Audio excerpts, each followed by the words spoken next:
Hello, everybody. Good morning.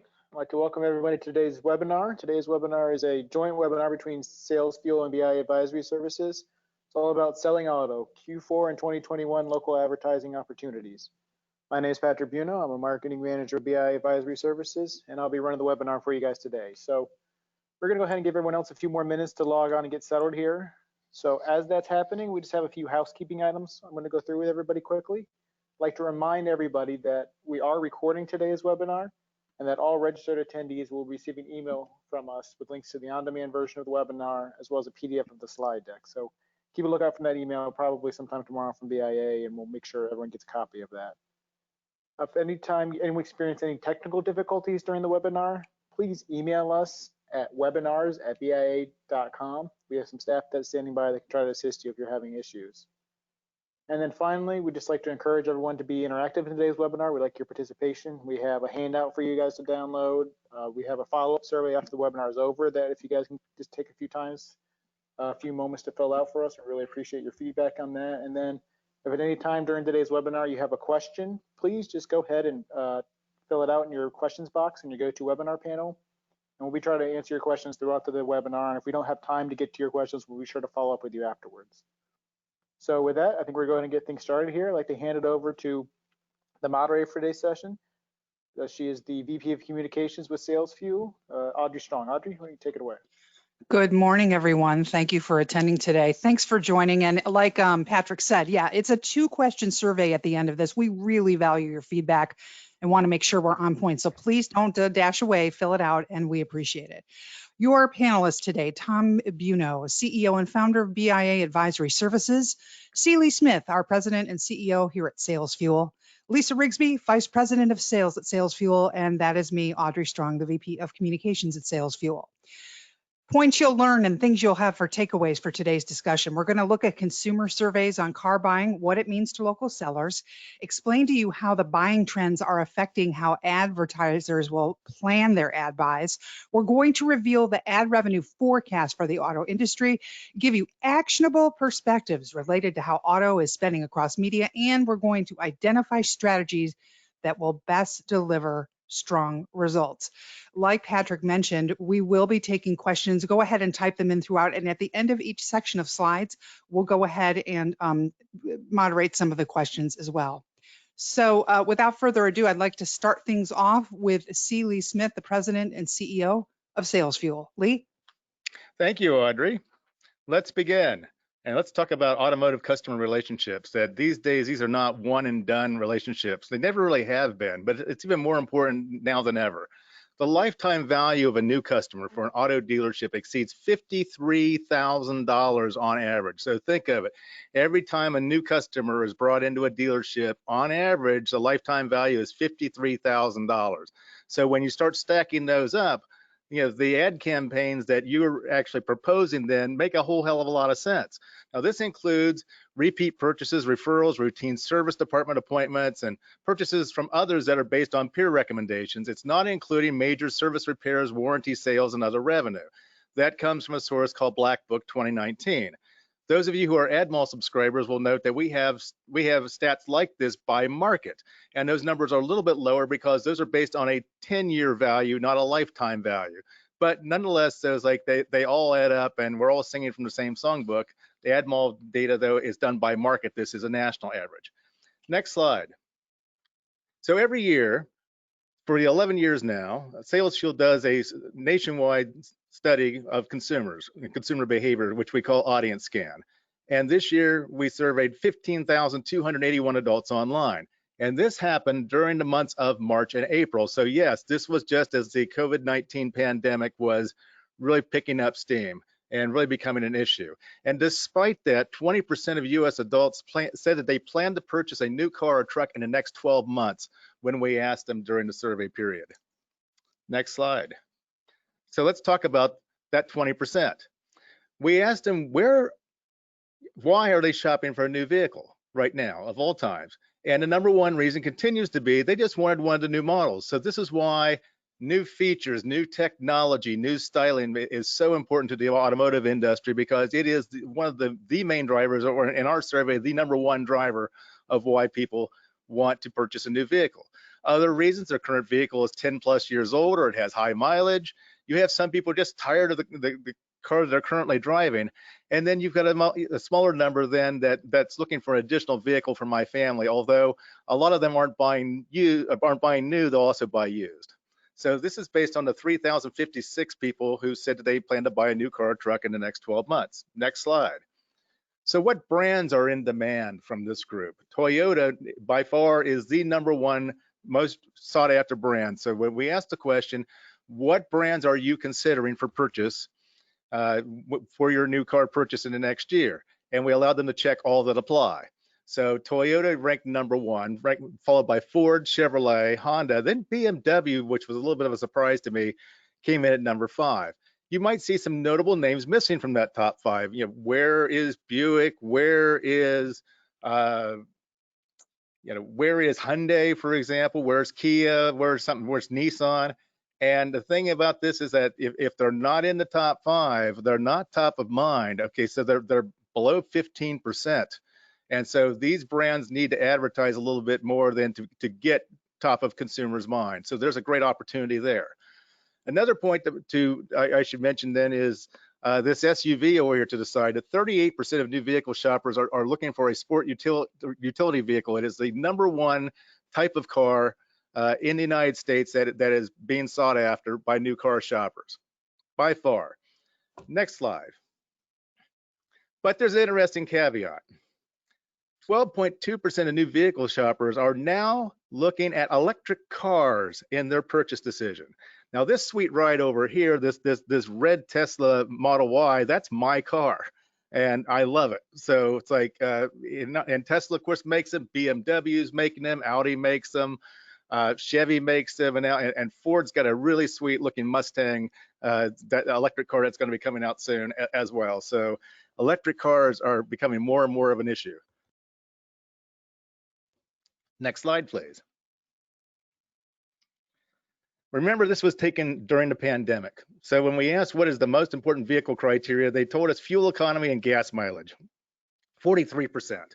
Then the monthly payment. Then you have seating comfort, vehicle safety, and then ride quality.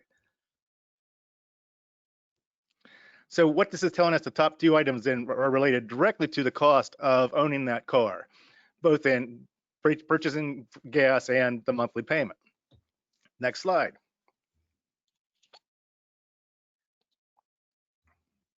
That's what they're looking for when they're shopping for a car. What do they look for when they're choosing a dealership? #1, by far, most important thing that they're looking for is the dealer's reputation. So reputation management is key.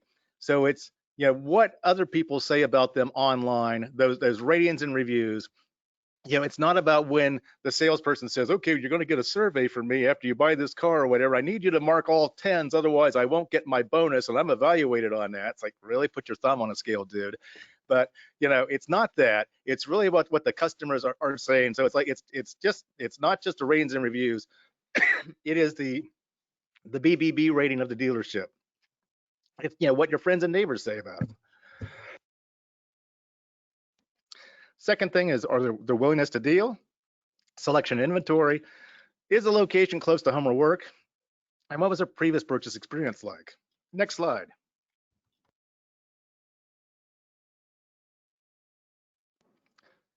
Some of the prevailing shopping and purchase attitudes can be quite telling.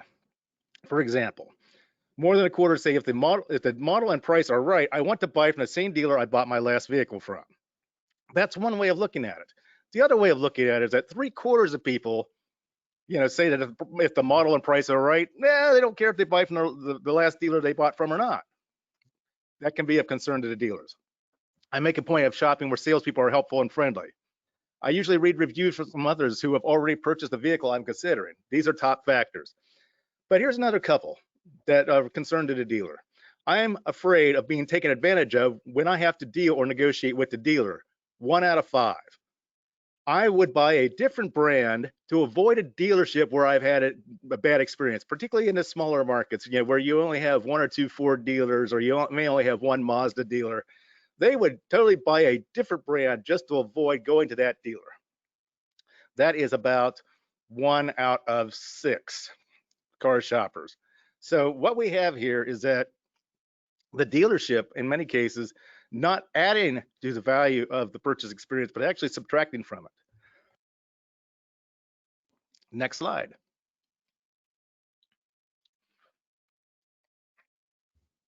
What are consumers using for their pre-purchase research, or for that matter, to purchase? Carfax.com came in as #1, even with new car shoppers, for some reason, because new car shoppers are also sometimes considering used cars as well. And that number is even higher for just used car shoppers. CarGurus.com, Cars.com. This is not only a place where they can perform research, but also where they can buy. Kelley Blue Book. Then you have other notables that come in just below that. So they're close to that 10% mark. Auto Trader, TrueCar, the Better Business Bureau, CarMax, Consumer Reports, eBay, Craigslist, Edmunds, and of course Tesla. If you're looking at buying a Tesla, there's no dealership. You just go online and buy it. So again, what's notable about all of these is that these are not only places where you can research a car, but also where you can buy a car. And this should be of concern then to the dealership, that they can no longer take things or shoppers for granted, perhaps as much as they have in the past. Now, here's the most important thing to those of us selling media, is that which media influences the purchase most? We asked the question, where have you seen or heard an advertisement in the last 30 days that led you to take action? We define take action, and we define this for the respondent as clicking on a banner ad, doing an internet search, going to the advertiser's website, or calling the advertiser or visiting the advertiser in person. #1 most influential is television, both that's over the air and cable. Direct mail, #2. Mobile, whether it be through apps, ads, or through text messaging. Then you have social network advertising, and that number has climbed considerably over the years. You have the search engine results. Over-the-top television is also growing in this study. Internet display ads, all forms of radio, newspaper, both in print and online. As you can see, these are the top media that are influencing purchase, and we gave a list about 3 times this long. These are the top ones. Next slide. So I'll point out that AdMall subscribers have a wealth of insight to build credibility and revenue in this sector. That includes consumer spending down to the zip code level for automotive purchases, consumer profiles by shopper profiles by brand and vehicle type, ownership profiles by brand and vehicle type are very useful then for the service departments. We have limited time sales opportunities. You can do a digital audit on your dealership to kind of see where they stack up digitally and compare it then to where the shoppers are looking. We have consumer pre-purchase research tendencies, and we also then have a comprehensive automotive dealership intelligence report with local, state, and national data. And AdMall subscribers that actually use this data are routinely closing 6-figure deals. So if you want some of it, come and get it at admall.com. Next slide, please. So here are the key takeaways for media sales professionals. Consumers may aspire to buy new, but they may drop back to buy used. And the other thing to keep in mind during the pandemic recession is that economic factors can also delay a purchase. So they might have had intent in April, but things have happened, layoffs happened, that sort of thing. And so that that 20% number is not the number of people who actually will buy new cars. It's just the people that are in the market for that. Total cost of ownership, a key purchase factor. Reputation management is critical for dealers and their salespeople. It's also a great opportunity to sell some digital marketing services. Dealerships now are starting to become optional. So they also have to present and promote what positive value do they bring to the customer's buying experience. Brands that are not top of mind for new car shoppers. Let's go back, Patrick. They need to advertise and market more aggressively, and traditional advertising influences purchase decisions as much as digital. The last slide I want to show you then is how much money they're spending, and we have a lot of this data in AdMall as well. This is from NADA, average dealership advertising per new unit sold by year. As you can tell, 2019 is the most recent data, $640 per vehicle sold. That's nearly 1% of sales. That number's even higher for luxury brands, $762. We're going to take some questions now, and then afterwards, Tom Buno will take the stage, and he's going to share how this money actually gets spent and where it actually gets spent. But Audrey, we may have some questions. We do. We have several questions, Lee. So referring to the slide you had before, one question is, should ad campaign proposals pivot away from a brick and mortar type of sales situation and pivot hard toward buying amid COVID until this is all over? You referenced that slightly. Any more to expand upon? Certainly, and Lisa's going to touch on this during her segment as well about how dealers have to pivot, especially in light of the pandemic recession. Of course, that has to be reflected in the advertising as well. Public relations, for example, or marketing is actually just is doing good things and letting people know about it. So it's not enough just to make these pivots, but they have to let people know about it in their advertising and make people feel safe and coming out to buy a new car. And wherever they can do that, that's something that we're going to be seeing even more of in advertising as the pandemic rolls along. Next question. Is there a buy versus lease element to consider? When we did not make the distinction about whether or not they wanted to buy the car outright or lease the car, the fact of the matter is that a new car is being purchased. It just depends on whether or not the owner owns it or that the manufacturer owns it, and they're just borrowing it for 3 years.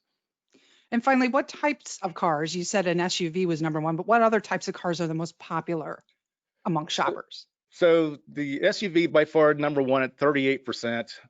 The sedan is still very popular. Cars at 29%. Then you have the luxury cars, 19%. Pickup trucks are also at 19%. And then you have hybrid vehicles coming in about 16.5%. Then, as I mentioned, electric vehicles after that at 12.2%. One more question. If advertising per unit was up in 2019, why were TV and radio ads down in 2019? More digital or more promos versus less ads? That's a great question, and Tom's going to cover that in his segment. He's going to tell you where that money went. Got it.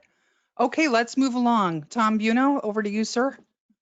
All right. Thank you so much. Thanks, Lee, Audrey. Appreciate it. Thanks for joining us. Let's go to the first slide, Patrick.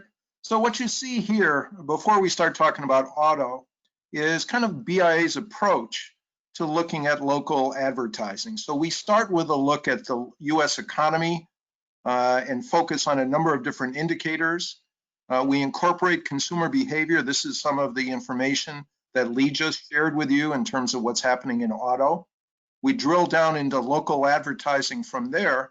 And then within local advertising, we look at different media. We track actually 16 different media.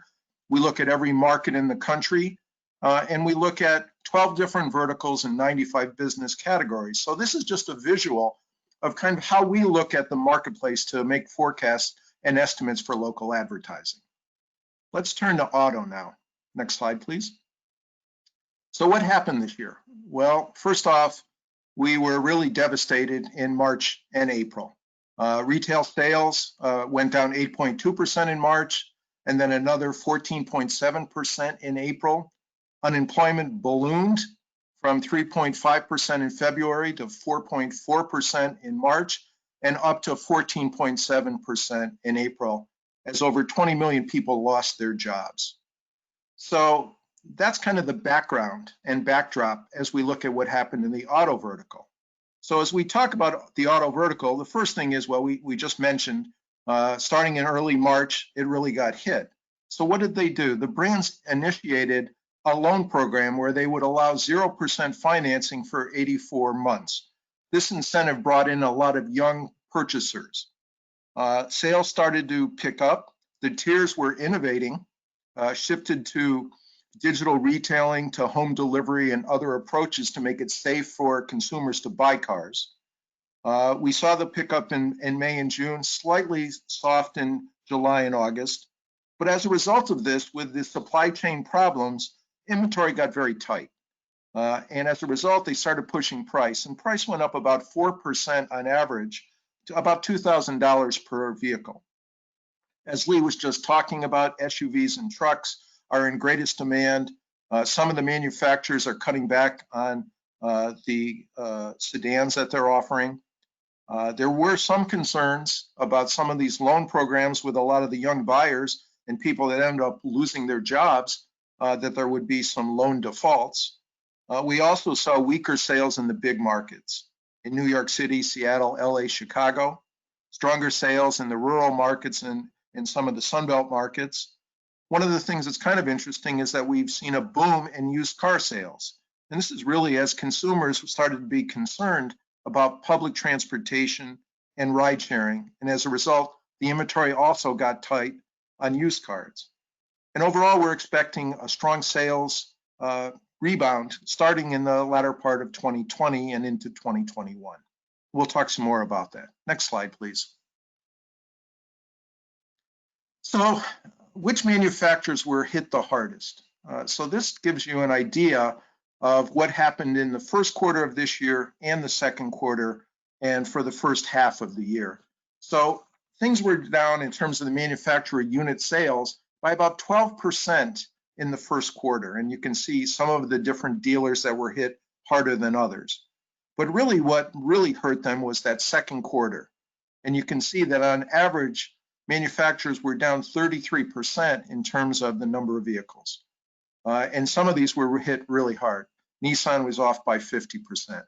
And through the first half of the year, they're still off by 20%.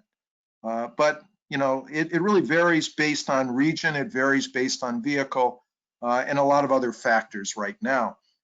If we go to the next slide, you see that we're somewhat optimistic about a rebound based on the information we're seeing related to the US economy.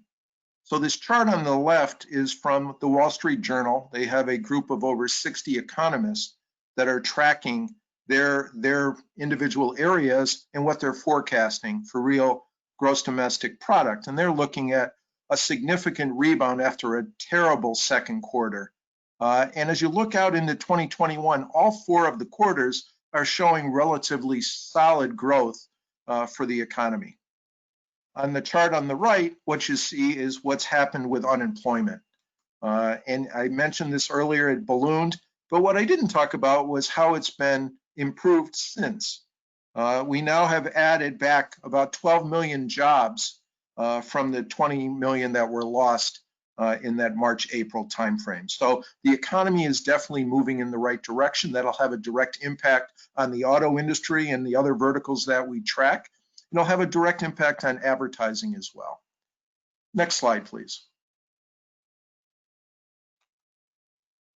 So what we have here is what happened in 2020 based on our forecast and what will happen in 2021. And what you'll see is that for the 16 different media that we track, the traditional media really will get hit hard this year. We've got it down by 19%. On the other side, the digital advertising is actually relatively flat, up slightly. So we're looking at an overall 10% decline in 2020. And you can look at the individual ones and see that television was hit really hard, cable television, newsprint, etc. And out of home without as much traffic on the roads through much of this period. But as we look at 2021, what you see is that we're forecasting a 4.8% gain in traditional media advertising, an 11.5% gain in digital. So what we're seeing is a rebound. We lost 1.5 million auto sales this year in terms of advertising, and we're looking at that bouncing back by about $1.1 billion next year. Next slide, please. So as we talk about market shares, what you see here is that TV over the air has been the largest category. Oh, back one, please. Yeah. So what you see is that TV OTA was about 25%, a quarter of all advertising in 2019. Traditional accounted for almost 57.6% of total local advertising in 2019 for the auto vertical. We see that shifting in 2020 and 2021. Overall, we're seeing that digital is approaching traditional advertising as online and mobile have grown rapidly.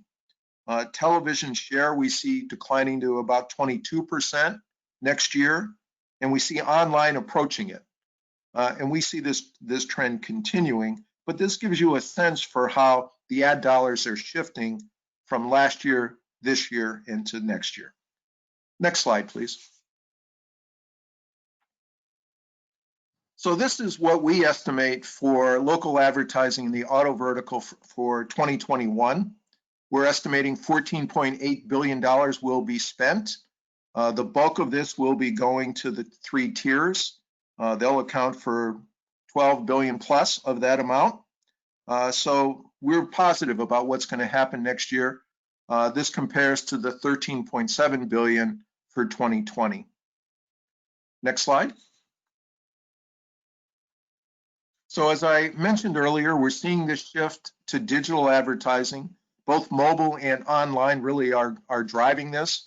And we're looking at digital being more than half and growing to over 55% in 2024. So from a media perspective, a salesman's perspective, it's like, how do we continue to couple and do cross-platform, getting digital along with our traditional media? It's clear to us as we look at the dollars being spent on television versus other media as an example, a lot of those digital dollars are going to Google, and they're getting it as a result of being the last step in the purchase funnel. But television, radio, cable, etc., are driving a lot of the awareness. So it's a question of how do you tell that story and share in part of the overall gain by coupling your media with what's happening on the digital side. Next slide, please. And this one's kind of interesting because it looks at digital advertising and it breaks it into the various categories that we track. And what you'll see here is that search is the largest category and should continue to grow at a fairly attractive rate. But there's also going to be growth in these other areas as well. So again, more and more happening with regards to digital. And what this points to, I think, is the importance of being a trusted advisor for the dealers and for other types of businesses that you're approaching. They need help in figuring out how to spend their dollars. And this type of information and understanding what's happening really gives you a step up in terms of making your presentations. So I wanted to share this as well. Next slide. And I'm going to turn it over to Lisa. Thank you. Thanks, Tom. Tom, we've got some questions for you, though, before okay. we've got a lot of questions, actually. And again, everybody, just want to remind you before you take off at the top of the hour, do our 2 question survey, please, so we can get your feedback. Okay. So, Audrey, what I would suggest we do is let's take a couple of them now. Let's see how the timing goes at the end. And if we have room, we'll add some more there. And any of the questions we don't get to, we'll send responses to those people that asked the question. Okay. Several people had the same question, so why don't we do that one? And then Lisa, we'll go over to you. Sure. Several people saying dealers are still having major problems with inventory, both new and used. They anticipate this to continue. How do we address that? They don't want to advertise. Makes sense. You can't advertise something you don't have to sell. Yeah, that's absolutely true. What we've seen, I think, is that their inventory is down to about 40 days when it used to be normally around 60 days.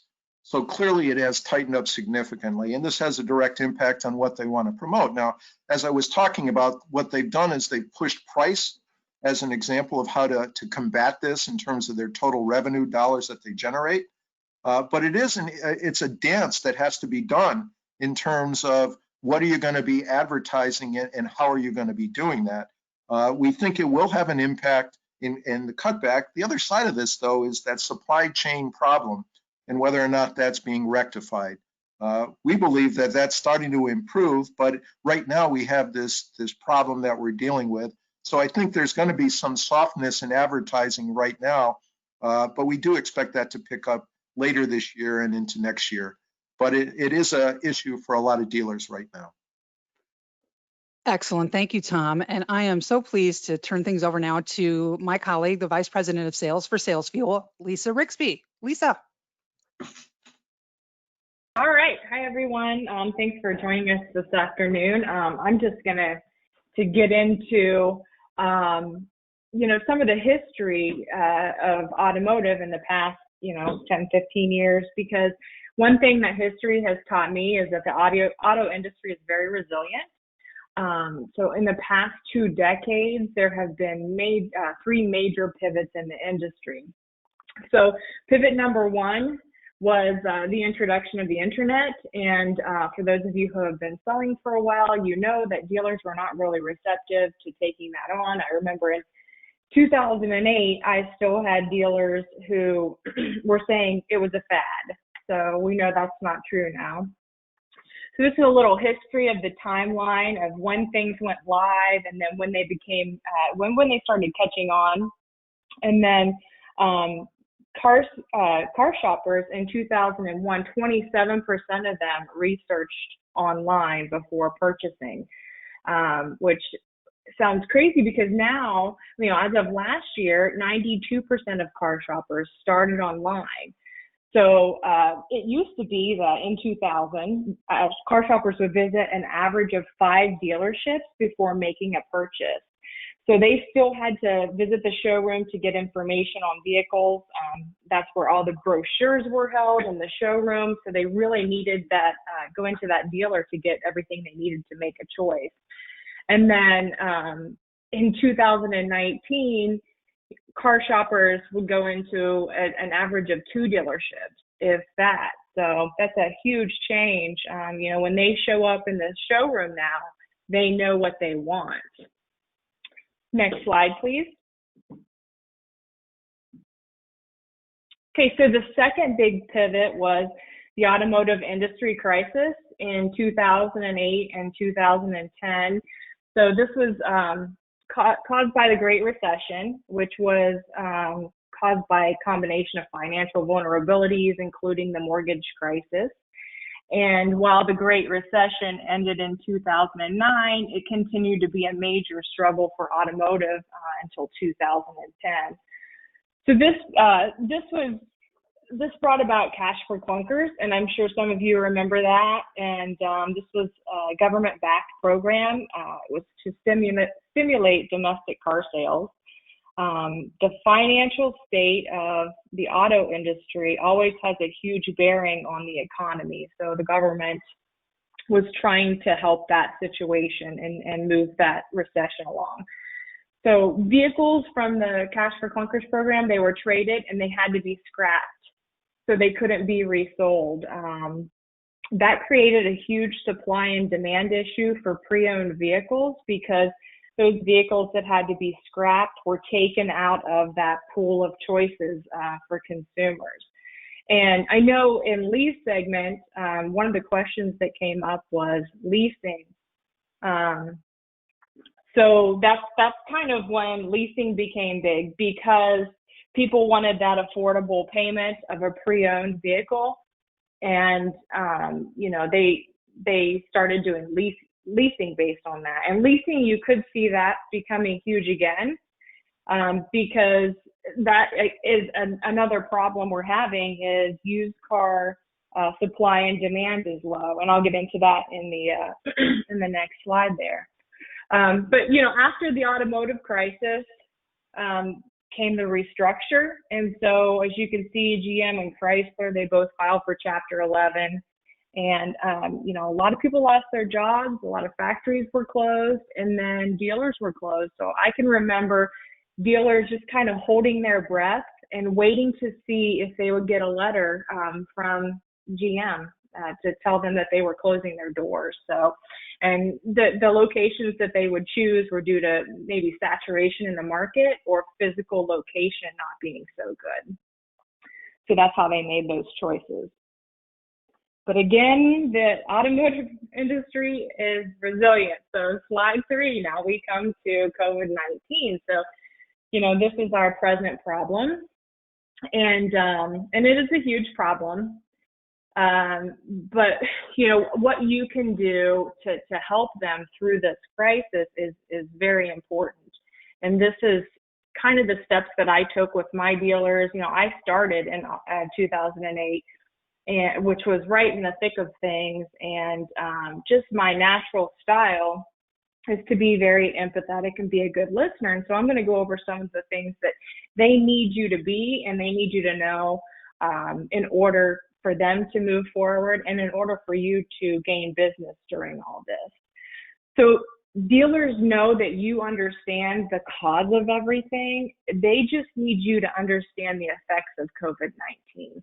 So we're going to touch on 5 different things that are really having an impact on the auto industry right now. You know, Oh, back to that slide there. Sorry. I know that sounded like a transition. It wasn't. New car inventory is low, and sales could be impacted for years. Getting into used car prices spiking. So like I mentioned in the last slide, similar to supply and demand issue that was caused by cash for clunkers, production halts on new car inventory have pushed consumers to used cars. So you have to think these factories closed, and they closed for months, and every day that they were closed, there was inventory that wasn't coming off the line. So there's very low inventory on new cars right now. That's driven the average listing price for used cars up, $700 from June to July. The average listing price for used cars went up $700. So when they go to the auction, that's the wholesale price that's going up.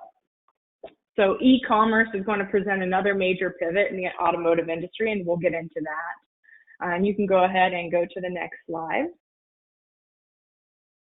So you need to think about what your response is. You need to show empathy and listen to understand and actively look for ways to help. Like I mentioned, I started in the thick of all this, and this is exactly what I did. And I had no trouble gaining business, right in the middle of that recession. Very, very difficult time to start. If you want to go to the next slide there, Patrick. Okay, so I mentioned 5 challenges that dealers are facing. And so what I want to get into right now is basically discovery questions and the kind of conversations that you can have to be successful in selling advertising and ultimately helping them get out of this situation.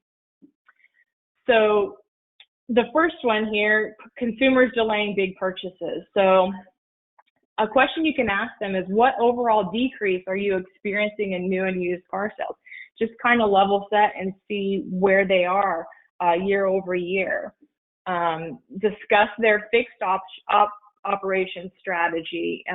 Fixed operations, that's what keeps the lights on. So their service department, talk to their service director, ask them what their plans are to increase business. And these are very open-ended questions, all of these slides that I'm about to give you here. And then what have you done to drive business to your collision center in the past? If a dealership has a collision center, you can create so much revenue through that by creating a good ad campaign and have a major impact on their business. Okay, next slide. So the next one that we're facing is new car inventory constraints. What inventory were you expecting that you didn't get as a result of production being shut down? So when they sat down and created their plan at the end of last year, they were expecting to get this model in this make in X amount, and that just didn't happen. So you need to find out what they were expecting to get and what they didn't get. And just even by asking that question, you obviously can't help them with the inventory issue, but it shows that you understand their situation. You understand that they sat down and created a plan, and this plan is not unfolding how they need it to. Have they given you a timeline and a plan to catch up? So what's your manufacturer saying? That'll help you in the future to know when they'll need to ramp up advertising. So I looked at your new car inventory compared to your competitors. It looks like you are heavier in X, Y, and Z models. Let's talk about the incentives being offered for those. That shows that you did your homework, you're finding a new way to help.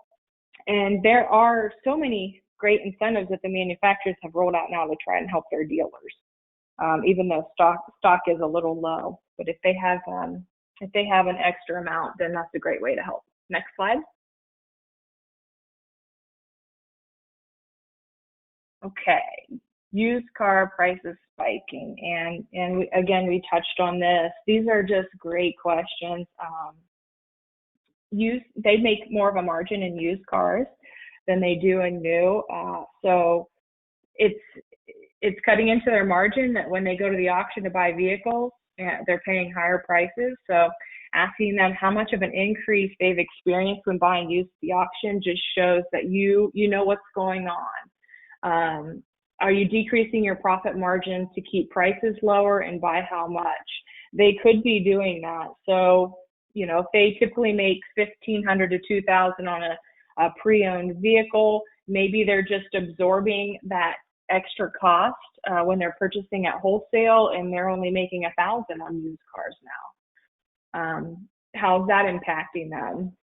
Did you align the price of cars you already had in stock to reflect the auto auction increases? So did they bump their prices up on their pre-owned cars to reflect what's going on, or did they keep them the same?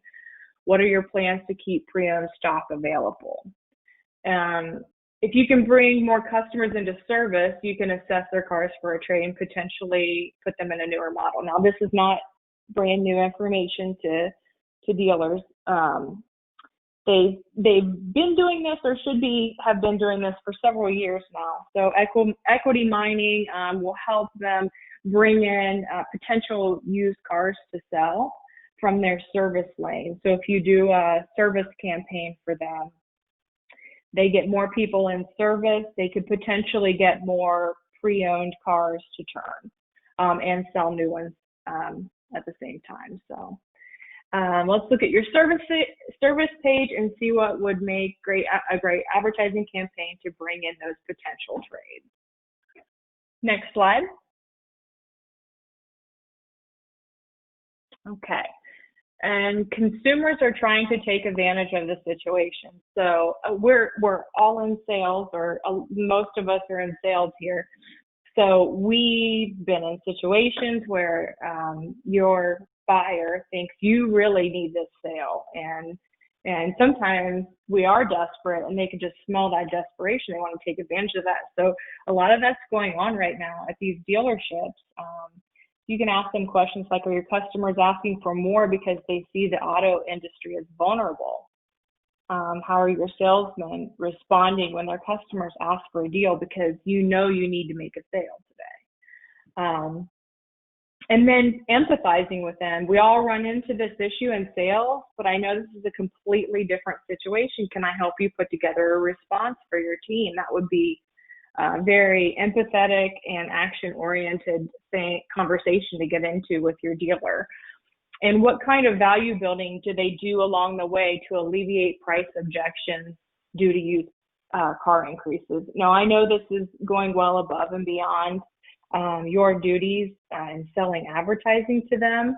And I feel like in the end, that always pays off with your dealership. So if you're the type of person that doesn't mind doing that, I think that those last two are really great questions and great ways to help. Okay, Audrey, do we have any questions?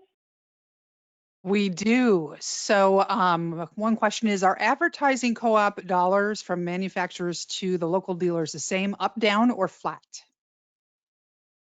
So co-op dollars are always going to be paid based on what they sold last year.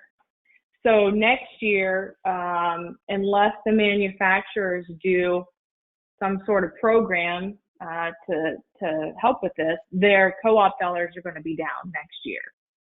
So their co-op dollars, again, are based on what they did last year. Now, they could have used all that, or they could have, taken their foot off the pedal with advertising. And I know many of them have, and they might have some co-op dollars left. But that's something, you want to have a conversation with your dealer. And I will say that's not always the best approach at first to get into. I would take an approach similar to what I've laid out here today, that's really empathetic, and then get into things like co-op. And oftentimes auto dealers don't have, they burn that up. So next question. Next question is about market size. So somebody says, I have clients in larger markets who have not had near the struggle of getting inventory like the small market dealers. What effect does market size have? It's not usually market size. Well, I mean, that would be a little bit of supply and demand, but it would also be,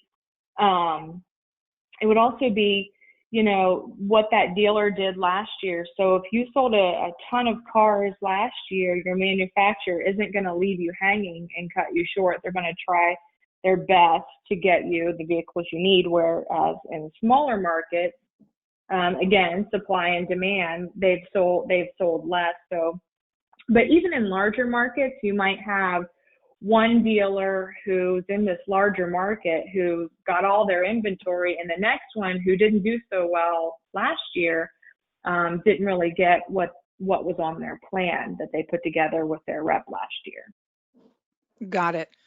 What's your thoughts on an estimated split for the new versus pre-owned inventory per dealership? That's really going to depend on dealers. I've worked with dealers who they're much heavier in pre-owned because that's real. I mean, like I said, they make more when they sell a pre-owned vehicle, and some of them are even. And then you really just have to go to the website. I don't think there's any rhyme or reason for what the split is. I would always, before I would go visit a dealer, I would see how many pre-owned they had on their lot. If they had 10,000 and under page that you could advertise. If their inventory looks light on new cars compared to other dealers, I would notice that. But there's really not any rhyme or reason to what they stock. The preference can be different for each dealer. And then I know you get this question a lot, Lisa. Somebody wants your tips on getting past the gatekeeper. Oh yeah, I think I always get that question, Audrey. I always say make friends with the gatekeeper, and if you've been on one of these calls before, you know that I say that.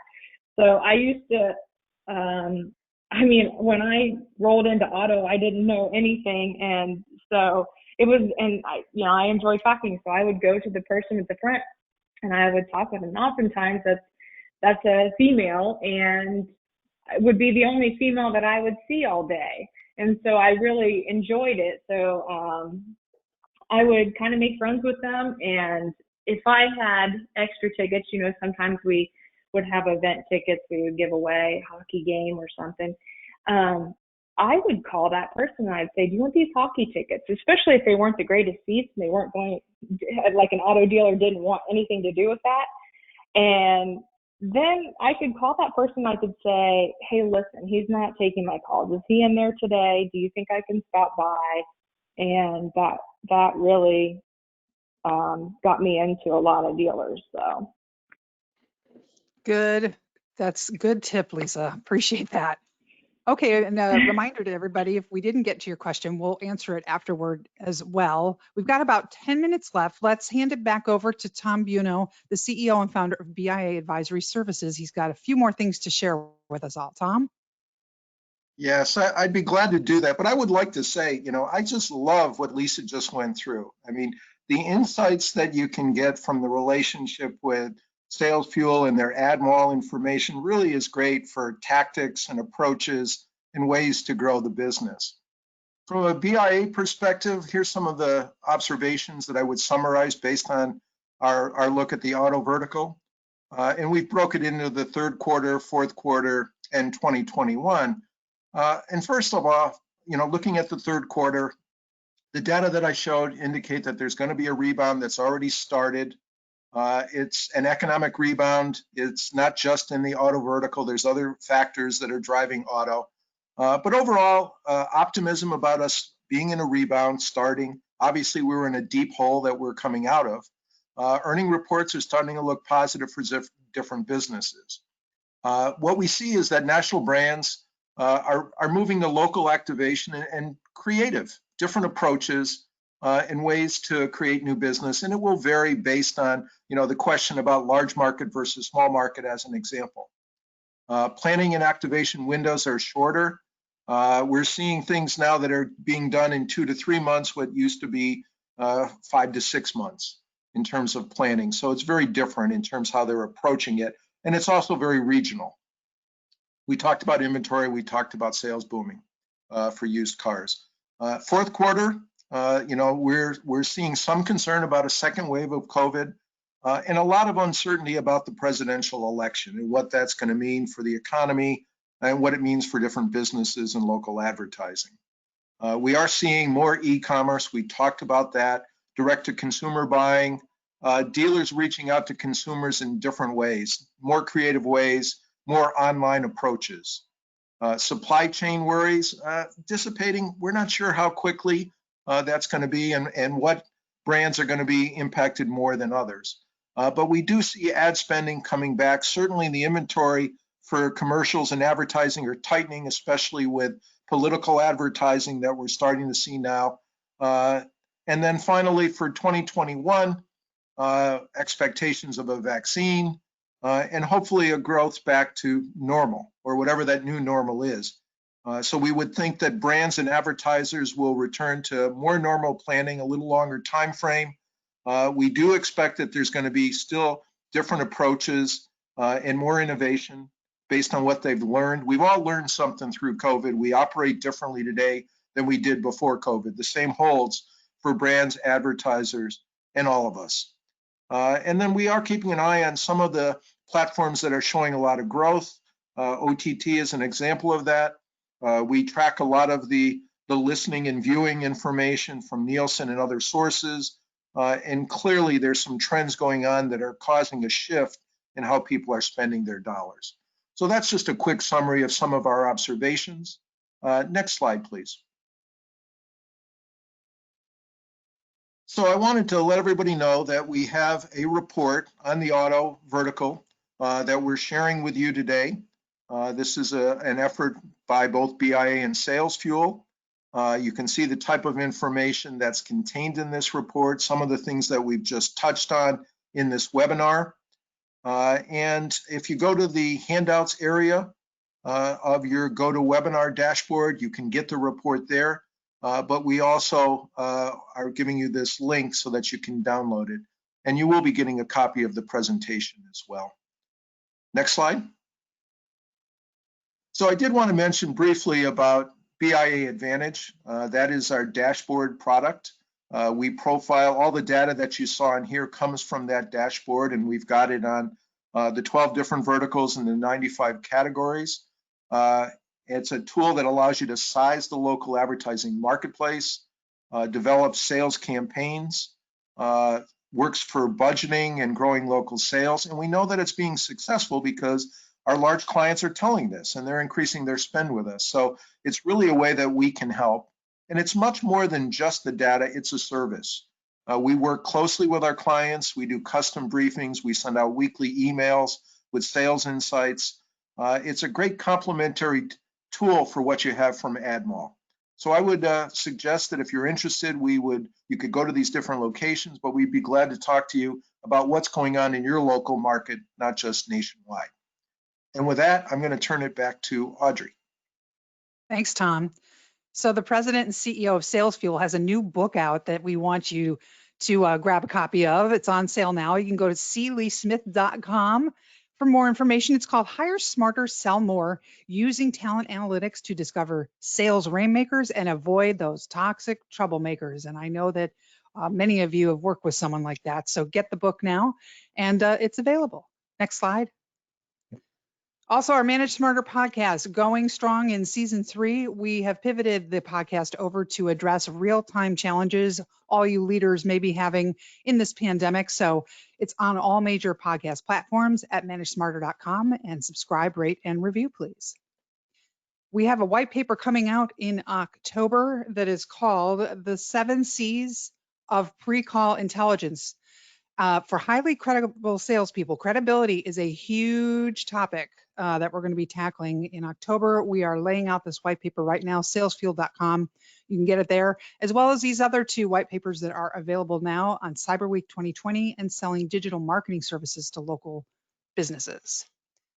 So if you have questions, you can go ahead and email me, Audrey Strong, astrong@salesfuel.com, and as well, next slide, Patrick, If you have questions for the BIA team, you can send them to Tom Buno, and he will take your questions as well. There is his information there. We will answer questions that we didn't get to offline, and want to remind you that we have a short 2-question survey now just to get your feedback on today's presentation. We wish you all a terrific rest of the day, and thank you for attending. Have a good one.